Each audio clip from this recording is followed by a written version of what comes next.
এই নির্বাচনী জনসভার সঞ্চালক ওয়ার্ড কোঅর্ডিনেটর বাবাই বোস মহোদয় সহ সভা মঞ্চে আমরা পেয়েছি রাজ্য তৃণমূল কংগ্রেসের সভাপতি এবং রাজ্যসভার সাংসদ সম্মানীয় সুব্রত বক্সী মহোদয়। আমি তাকে আমার শ্রদ্ধা জ্ঞাপন করছি।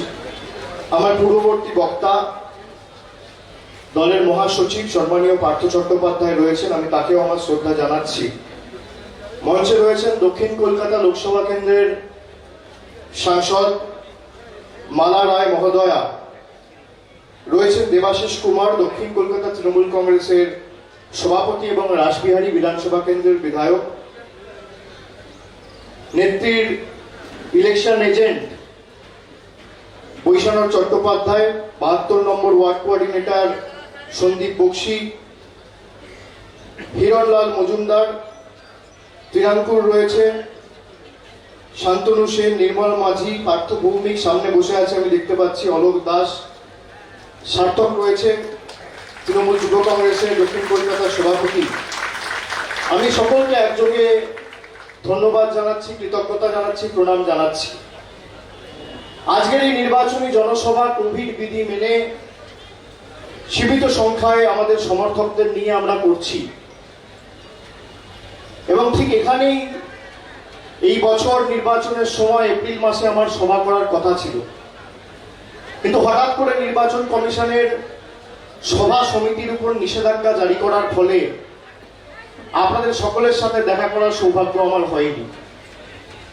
আজকে ঈশ্বরচন্দ্র বিদ্যাসাগরের জন্মবার্ষিকীতে এই পবিত্র দিনে আপনাদের সকলের সম্মুখীন আসতে পেরে নিজেকে ধন্য মনে করছি। আমি সকলকে ধন্যবাদ জানাই যারা এই কোভিড কালেও বাড়ি থেকে বেরিয়ে আমাদের সভাস্থলে এসছেন এবং কোভিড বিধি অবলম্বন করে সবাই অংশগ্রহণ করেছেন। আমি সকলকে ধন্যবাদ জানাচ্ছি। আজকের এই নির্বাচনী জনসভা মূলত আমাদের সকলের নেত্রী বাংলার মুখ্যমন্ত্রী এবং দেশনেত্রী মমতা বন্দ্যোপাধ্যায়ের সমর্থনে আগামী ৩০শে সেপ্টেম্বর ভবানীপুরের মা ভাই বোনদের কাছে আমরা আবেদন রাখতে এসেছি। এবং ইতিমধ্যেই আপনারা দেখেছেন এপ্রিল মে মাসে যে নির্বাচন হয়েছিল ৮ দফায়, তার ফল ঘোষণা হওয়ার পর দুটো নির্বাচন, ওদিকে শামশেরগঞ্জ আর জঙ্গিপুর বাকি ছিল, তার সাথে ভবানীপুর, যেহেতু সম্মানীয় শোভনদেব চট্টোপাধ্যায় ইস্তফা দিয়েছিলেন এবং মমতা বন্দ্যোপাধ্যায়কে এখানে আপনাদের আশীর্বাদ ভালোবাসার পাথেয় করে নেত্রীকে আবার তৃতীয়বার বাংলার মুখ্যমন্ত্রী করে ভারতবর্ষে একটা উন্নয়নমূলক গণতান্ত্রিক তমসাচ্ছন্ন পরিবেশ কাটিয়ে মুক্তির সূর্যোদয় ঘটিয়ে যাতে মমতা বন্দ্যোপাধ্যায় কাজ করতে পারে সেই সুযোগ করে দিয়েছেন। আমি মাননীয় শোভনদেব চট্টোপাধ্যায়কে ধন্যবাদ জানাই এবং আপনারা যারা শোভনদাকে ভোট দিয়ে জিতিয়েছিলেন এপ্রিল মাসে, আপনাদের অসংখ্য ধন্যবাদ। কিন্তু এই নির্বাচন শুধুমাত্র মমতা বন্দ্যোপাধ্যায়কে ভোট দিয়ে নির্বাচিত করার নির্বাচন নয়। আপনারা দেখেছেন ভারতবর্ষ এমন একটা পরিস্থিতিতে দাঁড়িয়ে আছে, এমন একটা সন্ধিক্ষণে আমরা দাঁড়িয়ে আছি যেখানে ভারতবর্ষে সব মিলিয়ে প্রায় ১৭০০ রাজনৈতিক দল রয়েছে। এই ১৭০০ রাজনৈতিক দলের মধ্যে ন্যাশনাল পার্টি, রাষ্ট্রীয় দল যদি আমি বলি, সর্বভারতীয় রাজনৈতিক দল ৫ থেকে ৬টা দল রয়েছে। ভারতের জাতীয় কংগ্রেস যেমন একটা ভারতের সর্বভারতীয় রাজনৈতিক দল, ভারতীয় জনতা পার্টি বিজেপি সর্বভারতীয় দল, কমিউনিস্ট পার্টি একটা সর্বভারতীয় দল, বহুজন সমাজ পার্টি সর্বভারতীয় দল, শরদ পাওয়ারের ন্যাশনাল কংগ্রেস পার্টি সর্বভারতীয় দল, মমতা বন্দ্যোপাধ্যায়ের তৃণমূল কংগ্রেস সর্বভারতীয় দল। কিন্তু এই দলগুলোর মধ্যে আপনারা দেখুন, রাস্তায় দাঁড়িয়ে মানুষের পাশে দাঁড়িয়ে চোখে চোখ রেখে লড়াই করার সাহস দেখিয়ে বশ্যতা স্বীকার না করে, মেরুদণ্ড বিক্রি না করে, বহিরাগতদের কাছে আত্মসমর্পণ না করে একমাত্র যে রাজনৈতিক দল লড়াই করছে সেই দলের নাম তৃণমূল কংগ্রেস। অস্বীকার করতে পারবেন না।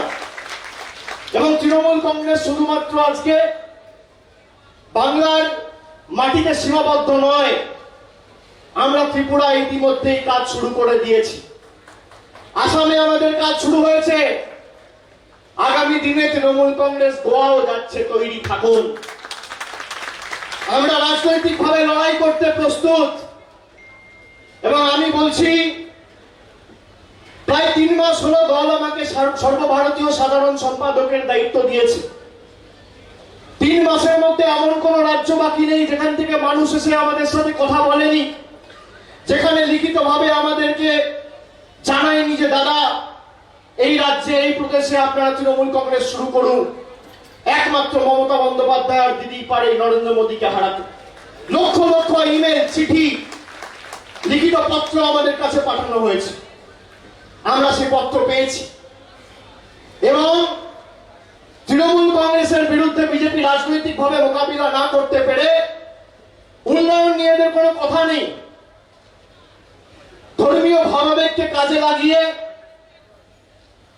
আর অন্যান্য বিষয়বস্তু যার সাথে মানুষের উন্নয়নের কোন রকম কোন যোগসূত্র নেই তাদেরকে কাজে লাগিয়ে আর বহিরাগতদের দিয়ে বাংলা দখল করতে গিয়ে 2021 সালের মে মাসে মুখ থুবড়ে পড়েছে।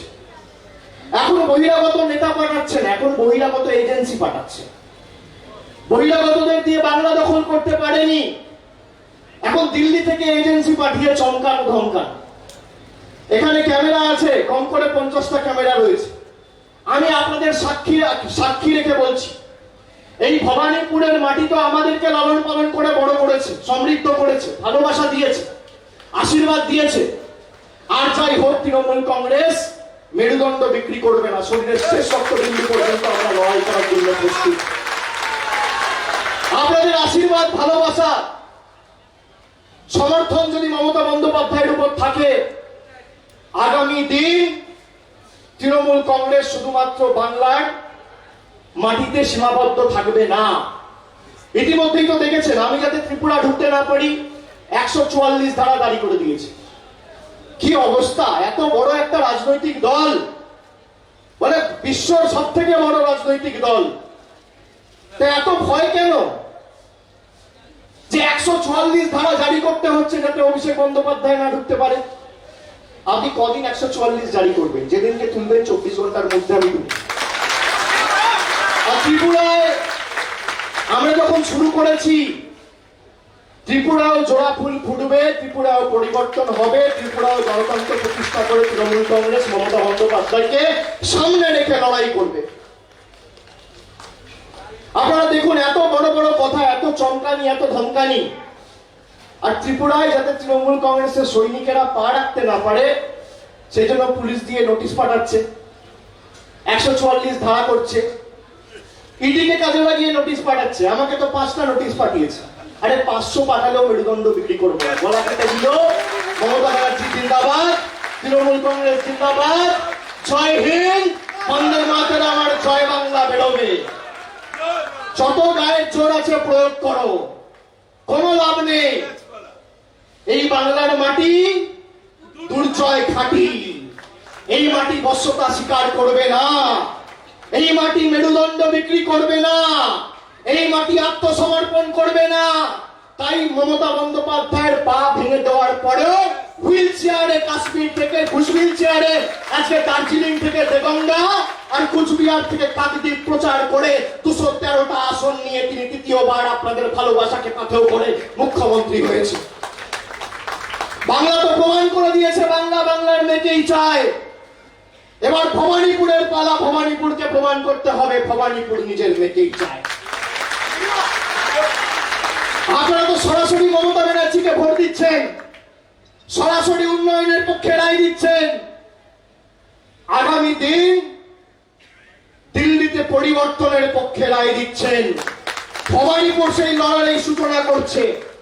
30 তারিখ শুধুমাত্র আপনি ভোট তৃণমূল কংগ্রেস প্রার্থী আর তৃণমূল কংগ্রেস প্রতিদ্বন্দ্বীকে জেতানোর লক্ষ্যে দিচ্ছেন না, আপনি তৃণমূল কংগ্রেসকে ভোট দিচ্ছেন আগামী দিন দিল্লিতে পরিবর্তন আনতে। এটা মাথায় রাখবেন। তোমাকে বদিবে যে বকুলে বাড়িছে সে, কথাটা মনে আছে তো? সুতরাং মমতা বন্দ্যোপাধ্যায়কে চমকে ধমকে লাভ নেই। ইডি, সিবিআই, আপনার যত গায়ের জোর আছে আপনি করুন। আপনার ইডি কাজকলা করেছে, আমার আর কাজকলা করেছে, আমি ক্যামেরার সামনে বলছি। আপনার সিবিআই আমার কাজকলা করেছে আর কাজকলা করবে।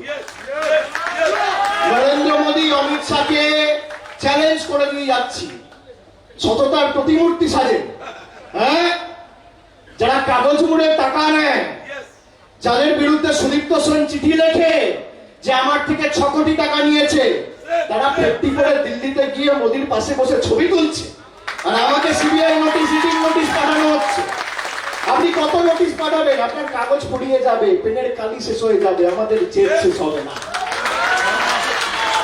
আপনি যত প্রহার করবেন, যত আঘাত করবেন, যত কাটাবেন, তৃণমূল কংগ্রেস দলটা হচ্ছে বিশুদ্ধ লোহা, যত আঘাত করবেন তত শক্তিশালী হবে, তত মজবুত হবে। আর আমরা তো মমতা বন্দ্যোপাধ্যায়ের আদর্শে দীক্ষিত, নেত্রীর অনুপ্রেরণায় দল করি, মমতা বন্দ্যোপাধ্যায়ের সংগ্রাম আন্দোলন পাথেয় করে তৃণমূল কংগ্রেসে সৈনিক হিসেবে রাস্তায় কাজ করি। থমকে চমকে তৃণমূল কংগ্রেসকে লাভ নেই। আপনি আসুন না, উন্নয়নকে সামনে রেখে লড়াই করুন। 7 বছর তো আপনি ক্ষমতায়, 2014 সালে আপনাকে মানুষ ভোট দিয়ে ক্ষমতায় এনেছিল একটু আশা আকাঙ্ক্ষা নিয়ে। আপনি বলেছিলেন এই করব তাই করব, বছরে 2 কোটি বেকারের চাকরি হবে, এই করব, শিল্প আনবো দেশে, কালো টাকা ধ্বংস করব। কি করেছে? কিচ্ছু করতে পেরেছে? নোটবন্দি করলো, আপনি আমি সবাই লাইনে দাঁড়ালাম ব্যাংকের বাইরে। কেন? যে আমরা যদি লাইনে দাঁড়ানোর ফলে দেশের কালো টাকা ধ্বংস হয়, তাহলে ভালো, আমরা লাইনে দাঁড়াবো, কষ্ট করতে প্রস্তুত। বুকে হাত দিয়ে নিজেকে জিজ্ঞেস করুন তো, আজকে দেশে কালো টাকা ধ্বংস হয়েছে? জিএসটি করে এই ছোট বড় ক্ষুদ্র মাঝারি ব্যবসায়ী তাদের ব্যবসা লাটে তুলে দিয়েছে। তুগলকি সিদ্ধান্ত, একের পর এক জনবিরোধী সিদ্ধান্ত দেশকে জর্জরিত করেছে। জিডিপি আজকে 20%-এর নিচে, -20%। এই হচ্ছে নরেন্দ্র মোদীর জনদরদী সরকারের উদাহরণ। আমি দায়িত্ব নিয়ে বলছি, যারা রাজনীতি করেন তারা উন্নয়নের পরিসংখ্যান নিয়ে আমার মঞ্চে লড়াই করতে আসুন।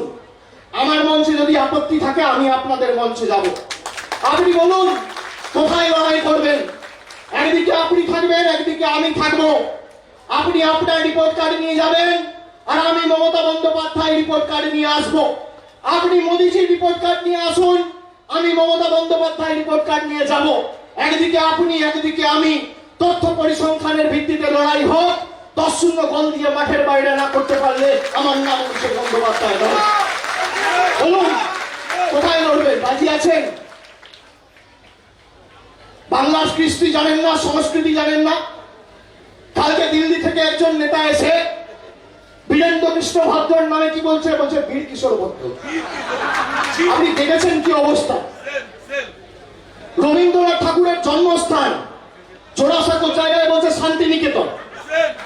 রামকৃষ্ণ পরমহংসদেবকে বলছে রামকৃষ্ণ ঠাকুর। সহজপাঠকে লিখেছে বলছে ঈশ্বরচন্দ্র বিদ্যাসাগর। আর এই ঈশ্বরচন্দ্র বিদ্যাসাগর বাংলার অন্যতম পথ প্রদর্শক, আমাদের কাছে দার্শনিক, সমাজ সংস্কারক। তার মূর্তি ভেঙেছিল 2019 সালের 14ই মে। মনে আছে? মনে আছে? আজকে পিড়িত দেখাতে এসছে। এই ঈশ্বরচন্দ্র বিদ্যাসাগর যদি না থাকতো, দিল্লির নেতাদের স্মরণ করিয়ে দিই, আপনার নিজের নাম, বাবার নাম, মায়ের নাম সইটাও লিখতে পারতেন না, আঙ্গুল ছাপের মধ্যে দিয়ে নিজেকে সীমাবদ্ধ রাখতে হতো। আপনি সেই বাংলার মাটিকে গায়ের জোড়ায় দখল করতে এসেছিলেন, বাংলার মানুষ জবাব দিয়ে দিয়েছে। আর তারপর এদের নেতাদের বক্তব্য কি? মেরে পুঁতে দেবো, আগুন লাগিয়ে দেবো। গরুর দুধ থেকে মধ্যেখানে সোনা বার করছিল, এখন তো তারই গল্প শেষ। সোনার বাংলা, মনে আছে? সোনার বাংলা, গরুর দুধ থেকে সোনা বার করবে। যে গরুর দুধ থেকে সোনা বার করবো বলেছিল, তার খেলা শেষ হয়ে গেছে, গল্প শেষ, টাটা বাই বাই। এখন নতুন একজনকে এনেছে নাটক করার জন্য। ভালো, এ তো ভারতীয় জনতা পার্টি নয়, বিজেপি তো ভারতীয় যাত্রা পার্টি। যাত্রা করে আর সব জঞ্জালদের ঢুকিয়েছে। যত জঞ্জাল ঢুকেছে তত তৃণমূল কংগ্রেসের মঙ্গল হয়েছে। আমি বলবো আমাদের কাটছাটগুলোকে নিয়ে আপনারা সমৃদ্ধ। ভালো ভালো দরকার। আজকে দেখুন, এত এদের গাত্রদাহ। কালীঘাটে টালির ছাদের তলায় থাকে হাওয়াই চপ্পল পরা এক মহিলা। ভারতবর্ষ থেকে একমাত্র ডাক পেয়েছিল বিশ্ব শান্তি সম্মেলনে, তাকে যেতে দেয়নি। কেন? মোদিজির থেকে বেশি জনপ্রিয় হয়ে যাচ্ছে তাই। আমি মোদিজিকে স্মরণ করিয়ে দিই, যে ভুল কংগ্রেস করেছে আপনি একই ভুল করছেন। আপনাকে আমেরিকায় যাওয়া আটকে ছিল, মনে আছে? তারপর কংগ্রেসের কি পরিণতি হয়েছিল? 2024-এ আপনিও মমতা বন্দ্যোপাধ্যায়কে আটকাচ্ছেন, আপনার একটা পরিণতি। আপনি লিখে রাখুন, আর তৃণমূল কংগ্রেস যে রাজ্যে বিজেপি ক্ষমতায় রয়েছে চোখ দেখাচ্ছে, শাসাচ্ছে, ভয় দেখাচ্ছে। আপনি দেখেছেন গতকাল ত্রিপুরায় বিপ্লব দেবের বক্তব্য, বলছে কোর্ট কি বললো কি না বললো আমার যায় আসে না, এখানকার মাই বাপ আমি। আপনি দেখুন কি ঔদ্ধত্য, কি অহংকার, কি অবস্থা। বলছে কোর্ট যদি বলে অ্যারেস্ট করতে, পুলিশ মন্ত্রী তো আমি পুলিশকে বলবো অ্যারেস্ট করবে না, আর পুলিশ যদি দেখতে পায় বলবে একে চিনি না। এই হচ্ছে ভারতের একটা প্রদেশের বিজেপি শাসিত রাজ্যের মুখ্যমন্ত্রীর কথা। আমরা যদি ভবানীপুরকে 1 লক্ষ ভোটে মমতা ব্যানার্জিকে না জেতাতে পারি, আগামী দিন ভারতবর্ষ থাকবে না। আমি আপনাদের বলছি 1 লক্ষর বেশি ভোটে জেতাতে হবে। কোভিড কালে একটু কষ্ট হলেও 10-15 মিনিট 20 মিনিটের ব্যাপার। মাথা উঁচু করে নিজের পোলিং স্টেশনে যাবেন, আপনি ভোট দেবেন। আগামী 5 বছর মমতা বন্দ্যোপাধ্যায় মাথা নিচু করে আপনাদের জন্য যেভাবে কাজ করে এসছে আগামী দিনে করবে। এবং শুধু তাই নয়, এই ভোটে বলে না এক ঢিলে দু পাখি, আপনি এক ঢিলে দু পাখি মারছেন।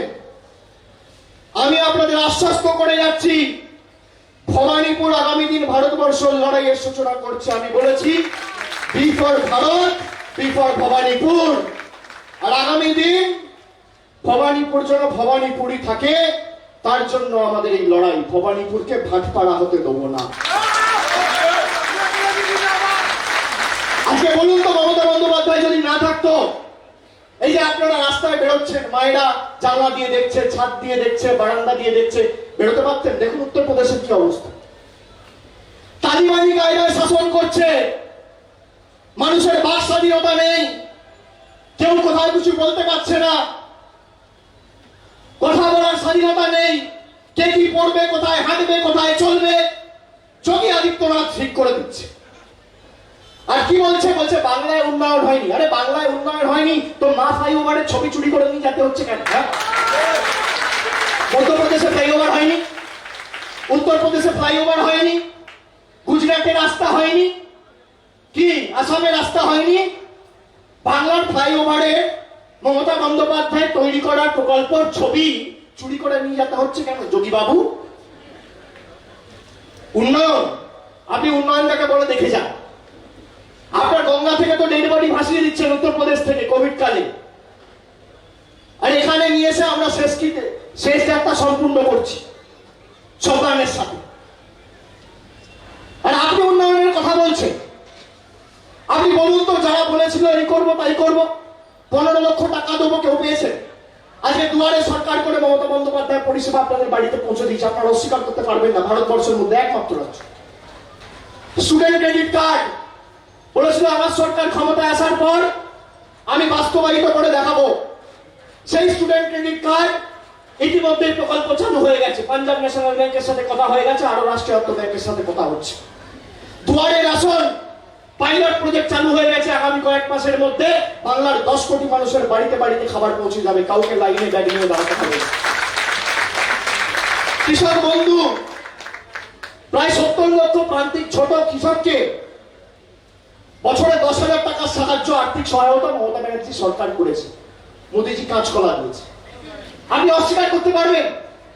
এরা যে বলেছিল এই করবো তাই করবো, এই দেবো তাই দেবো, বাঙ্গাল মে ইয়ে হোগা ও হোগা, দেখুন 2 তারিখ ফল বেরিয়েছে। কাউকে আপনি দেখতে পেয়েছেন রাস্তায়? বলুন তো, এই আমফানের সময়, যশের সময়, করোনা কালে নিজের জীবন বিপন্ন করে কেউ এসছে? কোন বিজেপির নেতা কর্মী বলুন, কাউকে দেখতে পেয়েছেন? নিজের জীবন বিপন্ন করে যদি কেউ ঝাঁপিয়ে থাকে, মমতা ব্যানার্জি ঝাঁপিয়েছে। আপনি অস্বীকার করতে পারবেন? আপনার সুখে, আপনার আনন্দে আপনি তৃণমূলকে পাবেন না, কিন্তু আপনার দুঃখে আর বিপদে তৃণমূল কংগ্রেস ছিল, আছে, থাকবে। আপনি তো অস্বীকার করতে পারবেন না। আমি তো বলছি আপনি আসুন, তথ্য পরিসংখ্যানকে সামনে রেখে লড়াই করুন। কৃষ্টি সংস্কৃতি জানে না, বাংলার ঐতিহ্য জানে না, বাংলা বলতে পারে না, বাংলা পড়তে পারে না। ঠিক আছে, আপনি অন্য ভাষায় কথা বলুন না, কে বারণ করছে? আপনি ভোট নেওয়ার জন্য বাংলার সংস্কৃতিকে বিকৃত করছেন। আপনি ভোট নেওয়ার জন্য ঈশ্বরচন্দ্র বিদ্যাসাগরের মূর্তি ভেঙে দিচ্ছেন। আপনি ভোট নেওয়ার জন্য রবীন্দ্রনাথ ঠাকুর কালকে রাষ্ট্রপুঞ্জে প্রধানমন্ত্রী বলেছে, রবীন্দ্রনাথ ঠাকুরের এমন কবিতার অবস্থা করছে মানে পিন্ডি চটকে দিচ্ছে। কবিগুরুর উদ্ধৃতি দু একটা কথা এমন লাইন বলছে, সংশয়, মানে কি বলেছে আমি নিজেই বুঝতে পারবো না। আরে কি দরকার?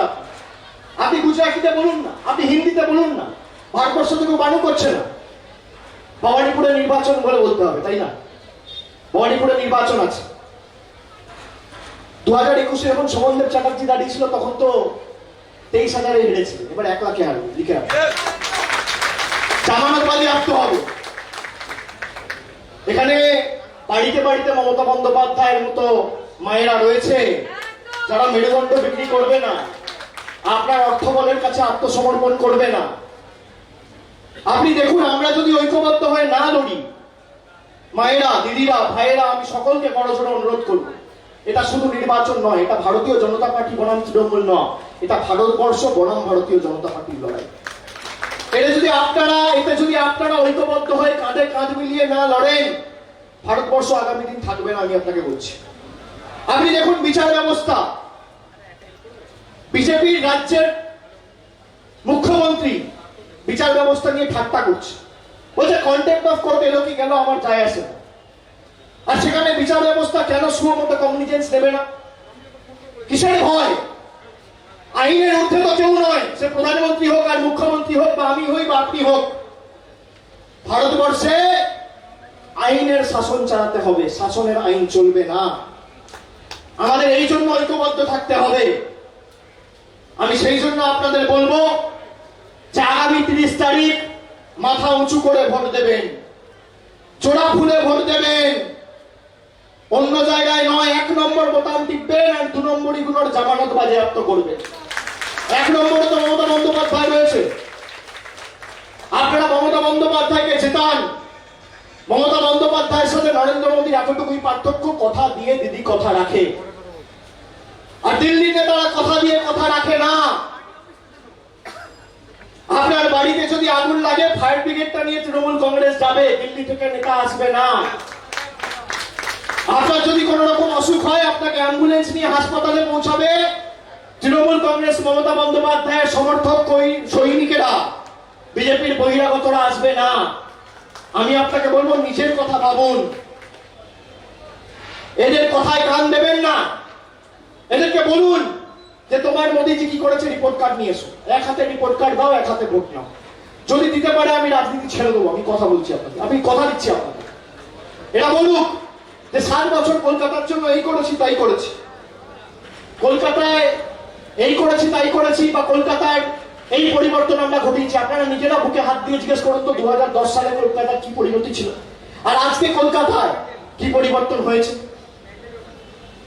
নিকাশি ব্যবস্থার উন্নয়ন হয়নি, পরিকাঠামোগত উন্নয়ন হয়নি, রাস্তায় আলো জল ঘাট পরিবর্তন হয়নি। আজকে যে বিজেপি বলছে বাংলায় কোন রকম কোন উন্নয়ন হয়নি, সেই বিজেপি সরকারের স্বরাষ্ট্রমন্ত্রী অমিত শাহর অধীনে থাকা এনসিআরবি ডেটা কি বলছে? বলছে ভারতবর্ষের মধ্যে সব থেকে নিরাপদজনক শহর হচ্ছে কলকাতা। আপনি অস্বীকার করতে পারবেন? মহিলাদের জন্য সব থেকে সুরক্ষিত শহরের নাম কলকাতা। কলকাতা বিশ্ববিদ্যালয় ভারতবর্ষের মধ্যে 4র্থ স্থান অধিকার করেছে। আপনি অস্বীকার করতে পারবেন না, রাজ্যের মধ্যে অন্যতম, দেশের মধ্যে 4 নম্বরে রয়েছে। বাংলায় পরিবর্তন হয়নি। আরে বাংলা করে দেখিয়েছে, তোমরা করে দেখাতে পারো। আগামী দিন আমরা ত্রিপুরা, আসাম, গোয়াও করে দেখাবো। মমতা বন্দ্যোপাধ্যায়কে সামনে রেখে লড়াই হবে। এবং আমি আপনাদের কথা দিচ্ছি যে তৃণমূল কংগ্রেস আর যাই হোক, অন্য রাজনৈতিক দলের মতো বাড়িতে ঢুকে ভয় পেয়ে বসে থাকবে না। যত ক্ষমতা থাকে, আমি আবার আপনাদের বলছি, যত রাজনৈতিক দল আছে, সব রাজনৈতিক দল একদিকে, তৃণমূল কংগ্রেস আর মমতা বন্দ্যোপাধ্যায় একদিকে। মমতা বন্দ্যোপাধ্যায় যখন তৃণমূল কংগ্রেস তৈরি করেছিল তখন একটি কারণে, যে আর যাই হোক আমি কংগ্রেসে থাকবো না, সিপিএম এর সাথে কোন রকম ভাবে আপোষ করবো না। আর আজকে আমরা দাঁড়িয়ে বলছি যে যারা বাংলায় কৃষ্টি সংস্কৃতিকে অপমান করে বাংলাকে লাঞ্ছিত, বঞ্চিত, অবহেলিত, শোষিত করে রেখেছে, তাদের বিদায় ঘন্টা আমরা বাজাবই বাংলার মানুষের আশীর্বাদ নিয়ে। মহামতি গোখলে বলেছিল না, what Bengal things today, India things tomorrow. আজকে সেটা অক্ষরে অক্ষরে পূরণ হচ্ছে।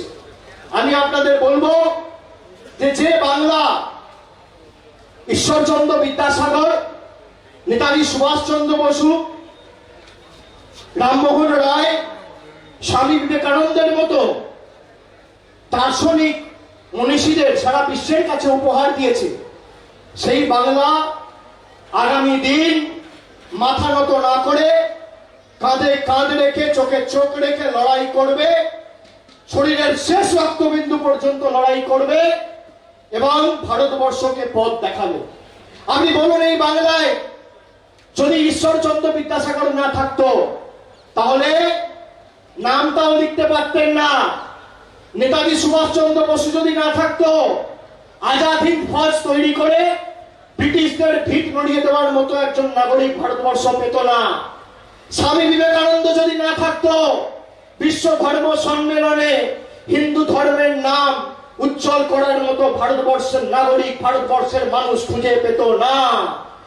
আর মমতা বন্দ্যোপাধ্যায় যদি না থাকতো, বিজেপির তালিবানি শাসনের কাছে আমার আপনাকে সবাইকে মাথা নত করে আজ বেঁচে থাকতে হবে, অস্বীকার করতে পারবেন না। পথ দেখিয়েছে বাংলা, পথ দেখিয়েছে মমতা বন্দ্যোপাধ্যায়। আর আপনারা তো মুখ্যমন্ত্রীকে ভোট দিচ্ছে, ভবানীপুর তো মুখ্যমন্ত্রীকে ভোট দিচ্ছে। সুতরাং এই নির্বাচন আমার আপনার সকলের অস্তিত্বের নির্বাচন, শুধু একটা ছোট্ট উপনির্বাচন নয়। 213 ছিলাম, এই নির্বাচনের ফল ঘোষণা হবে 3 তারিখ, 30 তারিখ ভোট, 3 তারিখ দেখবেন 3টে আসন বাড়বে, 216 হবে। তারপরে আরো 4টে উপনির্বাচন বাকি আছে, সেখানেও 4 গোল দেবো, সেখানেও 4 গোল দেবো। এবং আমি এখানে সুব্রত বক্সী, পার্থ চ্যাটার্জি আছে, আপনি বিশ্বাস করবেন না, আমি আগের সভাও বলেছি, এই সভাতেও বলছি, এখানে বাংলার আপামর জনসাধারণ যারা বহিরাগতদের বিরুদ্ধে, যারা বিজেপির চোখ রাঙানির বিরুদ্ধে বাংলার কৃষ্টির পক্ষে ভোট দিয়েছিল, তাদের আস্থা, ভালোবাসা, আশীর্বাদ আমাদের কাছে শিরোধার্য। কর্মীদের আবেগ, কর্মীদের ভালোবাসা আমাদের কাছে একমাত্র সব থেকে গুরুত্বপূর্ণ পাথেয়। সেই জন্য মমতা বন্দ্যোপাধ্যায় তৃণমূল কংগ্রেসের দরজাটা আটকে রেখেছে, যেদিনকে খুলবে ভারতীয় জনতা পার্টি 4 দিনে পশ্চিমবাংলা থেকে উঠে যাবে। আর যদি কেউ বলে উঠিয়ে দেখা, কজন এমএলএ আছে, তাহলে ওপেন চ্যালেঞ্জ অ্যাকসেপ্ট করুক, আমরা দেখিয়ে দেবো। মমতা বন্দ্যোপাধ্যায়কে অনুরোধ করবো, মমতা বন্দ্যোপাধ্যায়কে বলবো, কর্মীদের কাছে যাবো, বলবো ভাই তৃণমূল কংগ্রেসের সাথে চ্যালেঞ্জ নিয়েছে, কত ধানে কত চাল দেখিয়ে দাও। কি আমরা চাই না? আমি বলছি আপনাকে, এই পচাগুলোকে নিতে চাই না। মমতা বন্দ্যোপাধ্যায় খুব স্পষ্ট করে বলেছে, সুব্রত বক্সীও বলেছে, এরা যত বিজেপিতে গেছে আমাদের মঙ্গল হয়েছে। ভাই দল পরিষ্কার করে দিয়ে গেছে, আমি এখন পরিষ্কার দলে নোংরা পাবো কেন? তাই তো। তাহলে আমি আপনাদের বলছি, সেই জন্য তৃণমূল কংগ্রেস এবার তৃতীয়বার জেতার পর আপনারা দেখেছেন যেভাবে অন্য রাজ্যে গিয়ে লড়াই করছে, বিজেপির গায়ে জ্বালা হয়ে গেছে। বিজেপি চাই তৃণমূল কংগ্রেসেরও বাংলার বাইরে না বেরো। আমি তো যাবো, আমি সব রাজ্যে যাব, আমি উত্তরপ্রদেশে যাব, আমি মধ্যপ্রদেশে যাব, আমি হরিয়ানায় যাব, আমি অন্য রাজ্যেও যাব। তুমি পারলে আটকেও তোমার রাজ্যে ঢুকবো, তোমার এলাকায় ঢুকবো, মমতা বন্দ্যোপাধ্যায়ের ছবি বুকে নিয়ে লড়বো, তোমার রাজ্যে পা দেবো, বাংলার মানুষের আশীর্বাদ নিয়ে লড়বো, আর তোমার চোখে চোখ রেখে লড়াই করে তোমার হাত থেকে রাজ্য আগামী দিনে ছিনিয়ে নিয়ে আসবে। মমতা বন্দ্যোপাধ্যায় আমাদের মধ্যে এসে উপস্থিত হয়েছেন, আমি বক্তব্য দীর্ঘায়িত করবো না। আপনাদের সকলকে অনুরোধ করবো যে আপনারা সকলে ভালো থাকুন, সুস্থ থাকুন। অনেক অনেক ধন্যবাদ, নমস্কার, জয় হিন্দ, জয় হিন্দ, জয় বাংলা, জয়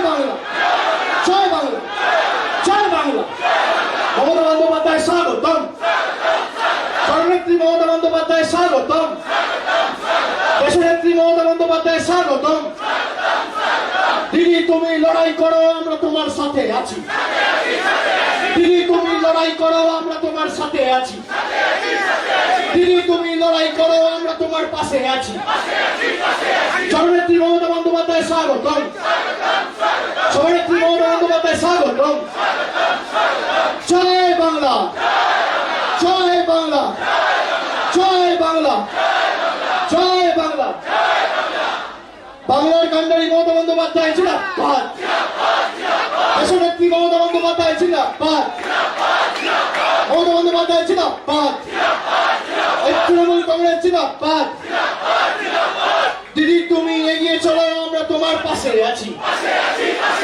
দিদি তুমি লড়াই করো, আমরা তোমার সাথে আছি। এই লড়াই লড়াই লড়াই চাই, এই লড়াই লড়াই লড়াই চাই। এই লড়াইয়ের নেত্রীকে, এই লড়াইয়ের নেত্রীকে, আমার তোমার নেত্রীকে, এই দেশের নেত্রীকে, এই পশ্চিমবঙ্গের নেত্রীকে মমতা বন্দ্যোপাধ্যায় জিন্দাবাদ, তৃণমূল কংগ্রেস জিন্দাবাদ। জয় হিন্দ, জয় হিন্দ, বন্দে মাতরম, বন্দে মাতরম, বন্দে মাতরম। জয় বাংলা, জয় বাংলা, জয় বাংলা। ভবানীপুর নিজের, ভবানীপুর নিজের, ভবানীপুর নিজের, ভবানীপুর নিজের। একবার যত বলায় জোর আছে দুহাত তুলে আমার সাথে বলুন, ভবানীপুর নিজের। ধন্যবাদ, নমস্কার।